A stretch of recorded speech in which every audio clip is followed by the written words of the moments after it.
దేశంలో మొట్టమొదటి waste to wild life park ఎక్కడ స్థాపించబడుతున్నది? గ్రేటర్ నోయిడా, ఉత్తరప్రదేశ్.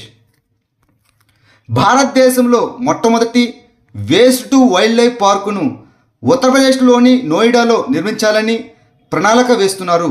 ఇది waste to wild life park వివిధ జంతువుల ఆవాసాలను సూచించే ఇనుప స్క్రాప్తో సహా వ్యర్థాలతో తయారు చేసిన శిల్పాలను ప్రదర్శిస్తుంది. హారోప్ డ్రోన్ను ఏ దేశం అభివృద్ధి చేసింది? ఇజ్రాయెల్. హారోప్ డ్రోన్ అనేది ఇజ్రాయెల్ ఏరోస్పేస్ ఇండస్ట్రీ యొక్క ఎంబీటీ క్షిపణుల విభాగం అభివృద్ధి చేసిన ఒక సంచరించే మందగుండు సామగ్రి. దీనిని ఇటీవల భారత సాయుధ దళాలు ఆపరేషన్ సింధూర్లో పాకిస్తాన్లోని వైమానిక రక్షణ వ్యవస్థలపై దాడి చేయడానికి ఉపయోగించాయి. ఈ డ్రోన్లు సాధారణ మానవరహిత వైమానిక వాహనాల వలె కాకుండా నిఘా మరియు దాడులను నిర్వహిస్తాయి. శత్రు ఆస్తులను గుర్తించడానికి మరియు దాడి చేయడానికి అవి ఎలక్ట్రో ఆప్టికల్ లేదా ఇన్ఫ్రారెడ్ సెన్సార్లను ఉపయోగిస్తాయి.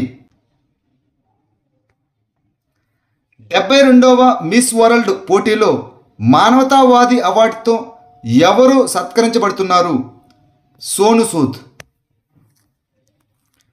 కోవిడ్-19 మహమ్మారి సమయంలో తన అద్భుతమైన దాతృత్వ ప్రయత్నాలకు గాను బాలీవుడ్ నటుడు మరియు పరోపకారి సోను సూద్ను 72వ మిస్ వరల్డ్ ఫెస్టివల్లో ప్రతిష్టాత్మకమైన హ్యుమానిటేరియన్ అవార్డుతో సత్కరించనున్నారు. ఈ అవార్డు ప్రదానోత్సవం మే 31, 2025న తెలంగాణలోని హైదరాబాదులోని హైటెక్స్ అరీనాలో జరుగుతుంది మరియు సూద్ చారిటీ ఫౌండేషన్ ద్వారా సామాజిక సంక్షేమానికి హ్యుమానిటేరియన్ అవార్డుతో సత్కరించనున్నారు.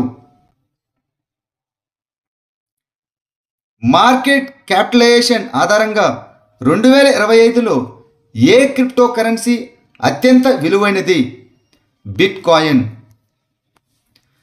90 రోజుల పాటు సుంకాలను నిలిపివేస్తున్నట్లు ట్రంప్ ప్రకటించిన తర్వాత బిట్ కాయిన్ విలువ $1.92 ట్రిలియన్ మార్కెట్ క్యాప్కు పెరిగింది. ఇది అత్యంత విలువైన మరియు అత్యంత ప్రజాదరణ పొందిన క్రిప్టో కరెన్సీగా నిలిచింది.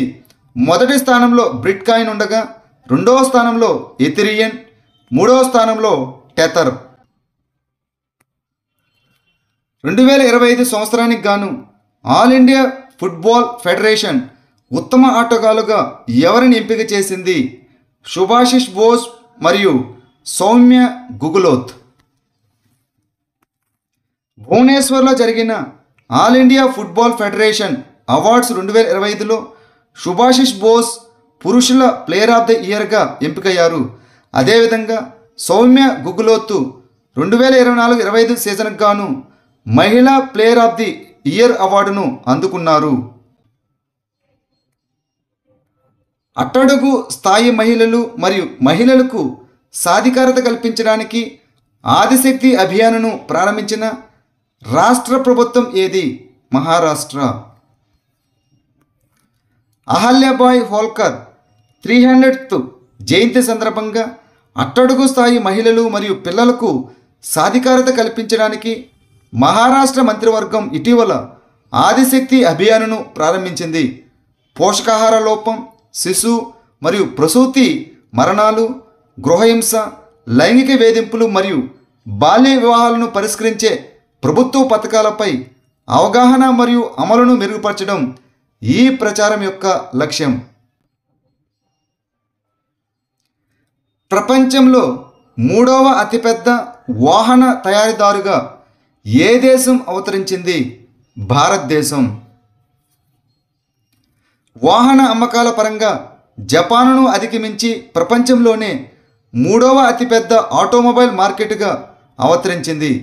చైనా మరియు యునైటెడ్ స్టేట్స్ ఆఫ్ అమెరికా మొదటి 2 అతిపెద్ద ఉత్పత్తి దేశాలుగా కొనసాగుతున్నప్పటికీ భారతదేశం యొక్క అభివృద్ధి చెందుతున్న ఆటోమోటివ్ పరిశ్రమ గణనీయమైన వృద్ధిని సాధిస్తున్నది మరియు ఇప్పుడు మార్కెట్ పరిమాణం పరంగా 3వ స్థానంలో ఉంది.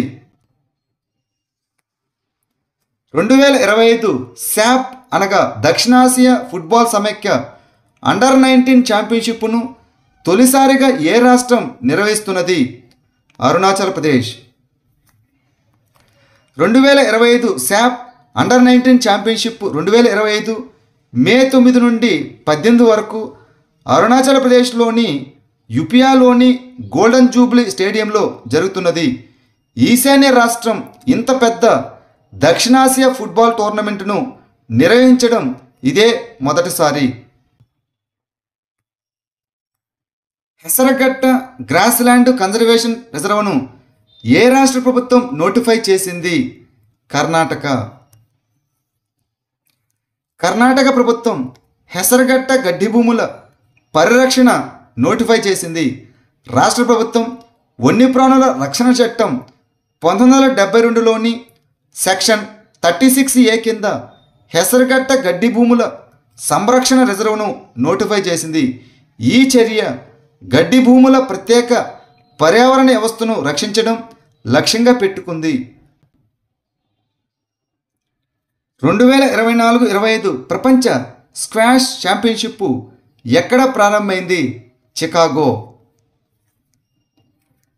పిఎస్ఏ స్క్వాష్ ప్రపంచ ఛాంపియన్షిప్లు 2024-25 యునైటెడ్ స్టేట్స్ ఆఫ్ అమెరికాలోని చికాగోలో జరుగుతున్నాయి. ఇది శుక్రవారం మే 9, 2025న ప్రారంభమైంది మరియు శనివారం మే 17న ముగుస్తుంది. హమాసును నిర్మూలించడానికి గిడియాన్స్ రథం ప్రచారాన్ని ప్రకటించిన దేశం ఏది? ఇజ్రాయెల్. మే 8, 2025 గాజాపై దీర్ఘకాలిక ఆక్రమణను అధికారికం చేయడానికి మరియు పాలస్తీనులను వారి పూర్వీకుల భూముల నుండి సామూహిక స్థానభ్రంశం చేయడానికి ఇజ్రాయెల్ ఒక బైబిల్ వ్యక్తి పేరుతో గిడియాన్స్ రథాలు అనే ఒక కొత్త సైనిక ప్రణాళికను ప్రవేశపెట్టింది. ఇటీవల కొత్త పోపుగా ఎవరు ఎన్నికయ్యారు? Robert Francis ప్రీవోస్ట్.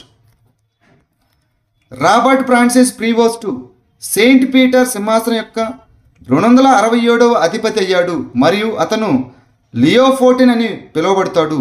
అతను పెరూలో మిషనరీగా చాలా సంవత్సరాలు గడిపిన కారణంగా లాటిన్ అమెరికా నుండి కార్డినల్గా పరిగణించబడుతున్నప్పటికీ ఇతను మొదటి అమెరికన్గా కొనసాగుతాడు.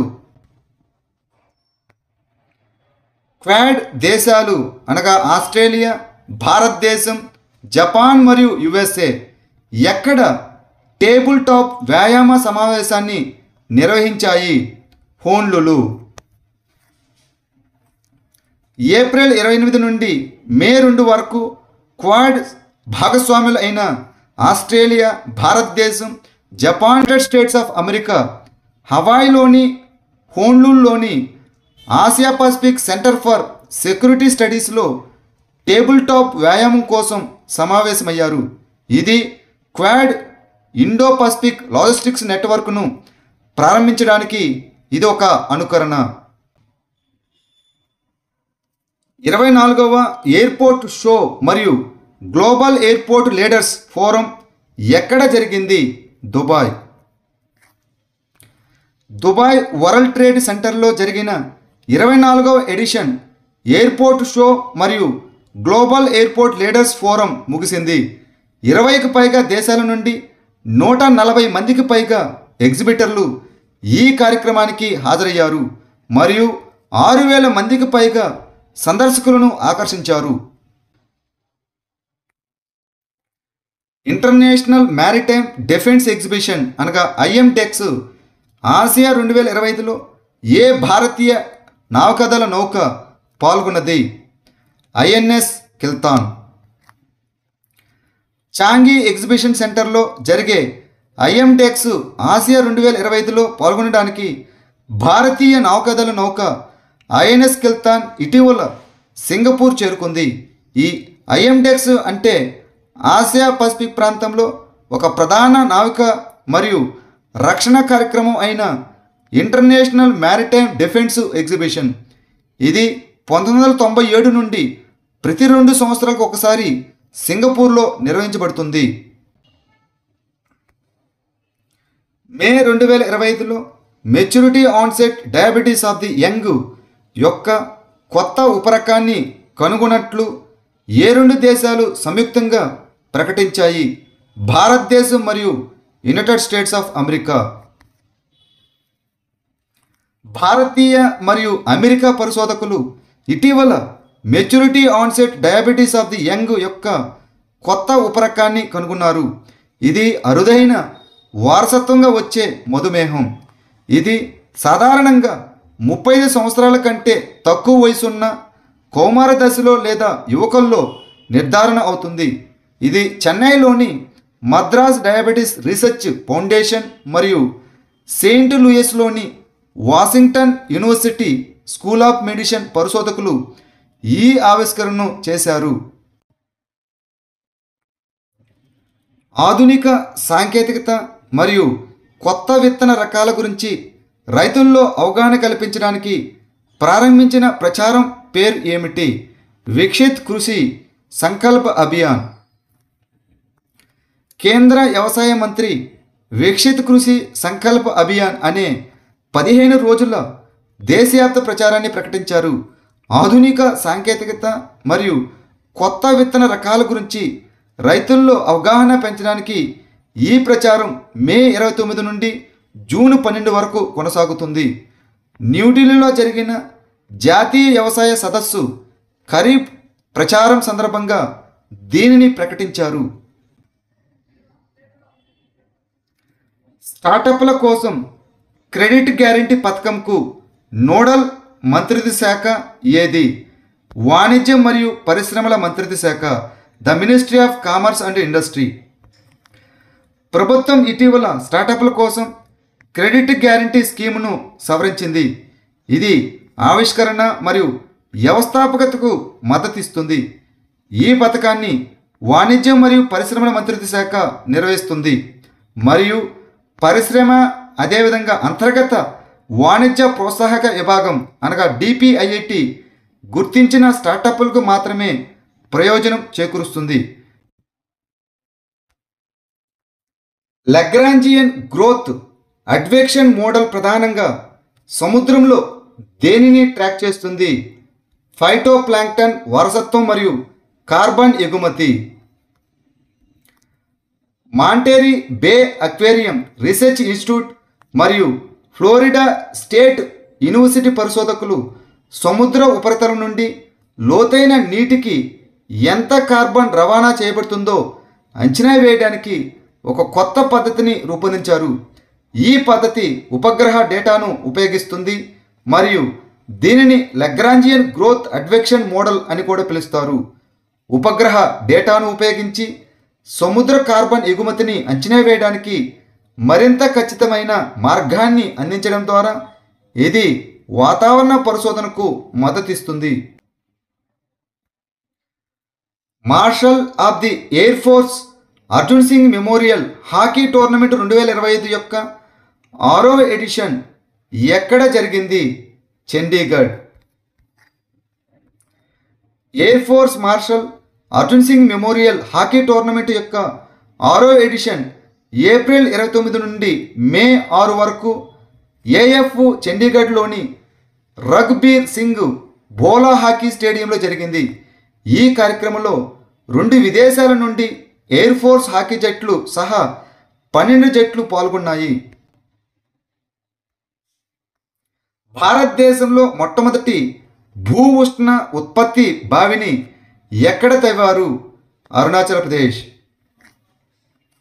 భారతదేశంలోని ఈశాన్య ప్రాంతంలో స్థిరమైన మరియు పునరుత్పాదక శక్తి వైపు గణనీయమైన ముందడుగులో భాగంగా centre for earth sciences and Himalayan studies Arunachal ప్రదేశ్లోని పశ్చిమ కామింగ్ జిల్లాలోని దిరాంగ్లో మొదటి జియోథర్మల్ ఉత్పత్తి బావిని విజయవంతంగా తవ్వింది. Medium range surface to air missile అనగా ఎంఆర్సామ్ ఇండియా ఎకోసిస్టమ్ సమిట్ 2.0 ఎక్కడ జరిగింది? న్యూఢిల్లీ. మే 7, 2025న న్యూఢిల్లీలో centre for joint warfare studies and aerospace services India, అదేవిధంగా ఇజ్రాయెల్ ఏరోస్పేస్ ఇండస్ట్రీలతో సహా కలిసి medium range surface to air missile అనగా ఎంఆర్శామ్ ఇండియా ఎకోసిస్టమ్ సమ్మిట్ 2.0ని నిర్వహించింది. ఆత్మనిర్భర్ భారత్ మరియు మేక్ ఇన్ ఇండియా మిషన్ల కింద భారతదేశం యొక్క వాయువు మరియు క్షిపణి రక్షణ సామర్థ్యాలను పెంచడం ఈ శిఖరాగ్ర సమావేశం యొక్క లక్ష్యం. భారతదేశాన్ని ప్రపంచ రక్షణ కేంద్రంగా మార్చాలనే ఉమ్మడి లక్ష్యాన్ని ఈ కార్యక్రమం హైలైట్ చేసింది.